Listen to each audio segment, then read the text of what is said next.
वरिष्ठ पत्रकार અને હેડલાઇન ન્યૂઝના ગ્રુપ એડિટર જગદીશ મહેતા મારી સાથે જોડાયા છે।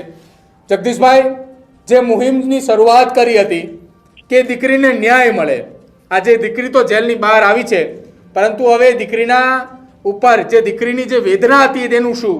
જે જાહેરમાં સરઘસ કાઢ્યું હતું, હવે અમરેલીની બજારમાં ફરીવાર એ દીકરી આત્મસન્માન સાથે નીકળી શકશે ખરા? જો તો જ નીકળી શકે કે જે સજા એને વગર ગુનાની ભોગવી એ સજા અસલી ગુનેગારોને મળે તો જ એને ન્યાય મળ્યો કહેવાય। અત્યારે જેલમાંથી સેશન કોર્ટે એને છોડી દીધી અને એ તો છૂટવા યોગ્ય જ હતી ને એને કાયદાના પ્રમાણે જે કઈ અદાલતે કર્યું એ પ્રમાણે એને છોડી મૂકવામાં આવી। ખેર, પણ સવાલ એ છે કે જે એને રાતના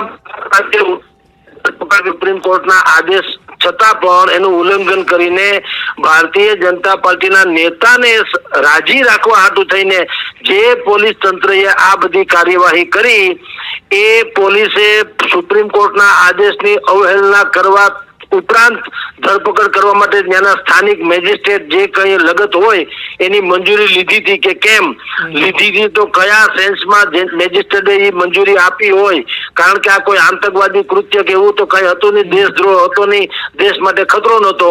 બે મલિન ઈરાદા વાળા રાજનેતાઓના સંઘર્ષમાં આ દીકરી ખોટી પીટાઈ ગઈ હતી। એટલે હવે એને અત્યારે જામીન મળી ગયા, એનો એક અધ્યાય પૂર્ણ થયો છે। એને સન્માનની વ્યવસ્થા તો જ થાય જો જે પાટીદાર લોકો આના જસ લેવા માંગે છે એ પાટીદાર સમાજ એમ કે આના અપરાધીઓને પણ આનું સરઘસ કાઢો અને એને ખાકી વર્દીમાંથી સસ્પેન્ડ કરાવડાવો તો એને ન્યાય મળો। બાકી લેશે તો મૂળ જે સત્ય છે એ દબુરાઈ જશે। મૂળ સત્ય શું હતું?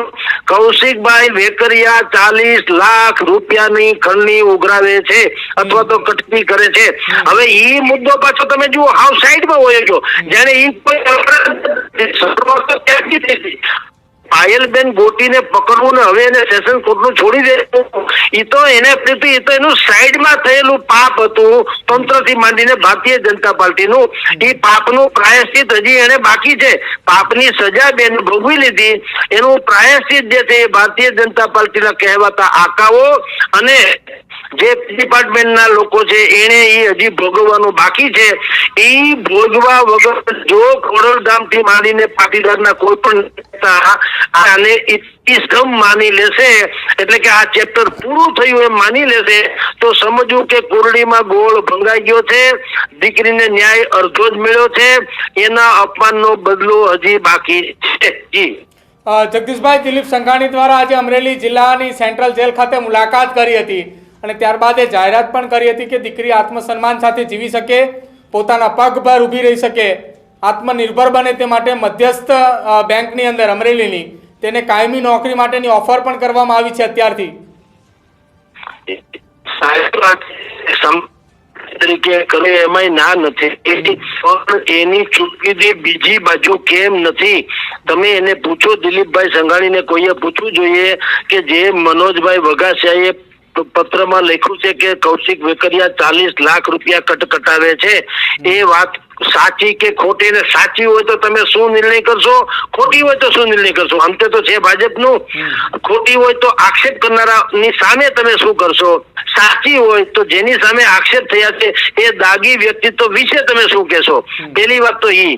રહી વાત બીજી, તમે નોકરી ધંધો બેનને આપ્યો, ઠીક છે, સારી વાત છે, મૂળ વાત મેં આપને પેલા કીધું તેમ બેનનું સરઘસ કાઢવાની કોઈ કરતા કોઈ જોગવાઈ હતી નહીં, છતાં તમે એ ગુસ્તાખી કરી તો એ પોલીસના જે કર્મચારી હતા તે અને એને જેને રાજી રાખવા માટે થઈને આ કામ કર્યું તે આકા, એની સજા કોણ અપાવશે તો જ મેળ પડે। બાકી નોકરી ધંધો આપો કે 5-25 લાખ રૂપિયા આપી દેવા, એનાથી કઈ ઇજ્જત બચી ન જાય। બેન જે પાયલબેન ગોટી છે એને માનસિક પીડા એટલી થઈ છે કે ભવિષ્યમાં એને ક્યાંય શાદી બ્યાહ જેવું એટલે કે સગાઈ ઇત્યાદિ પ્રસંગમાં પણ એની ઓળખ હવે આ જ રીતે થવાની કે આ પાયલબેન કોણ, તો ફલાણાભાઈ ની દીકરી કે ફલાણાભાઈના ગામના વતની કે આટલું ભણેલી કે રસોઈ આવડે કે નહીં કે નમ્રતા કે એ બધું તો ગૌણ બની જશે। કરશે. સૌથી પહેલા તો ગામ આખું જોવા નીકળશે કે આ એવી દીકરી છે જે જેલમાં ગઈ હતી ને આવું નકલી લેટર કાંડમાં સંડોવાણી હતી અથવા તો એને સંડોવવામાં આવી હતી. હવે આ પીડા જે જિંદગી આખી રહેવાની છે એ પીડા તો જ આની હળવી થાય જો પાટીદાર સમાજ એવી માગણી કરે કે આને જેણે પણ નિરપરાધ હોવા છતાં પણ સજા ફટકારી છે એવું જ સરઘસ પાપી લોકોનું કાઢો તો મેળ પડે. જી બિલકુલ જગદીશભાઈ, આભાર અમારી સાથે જોડાવા બદલ.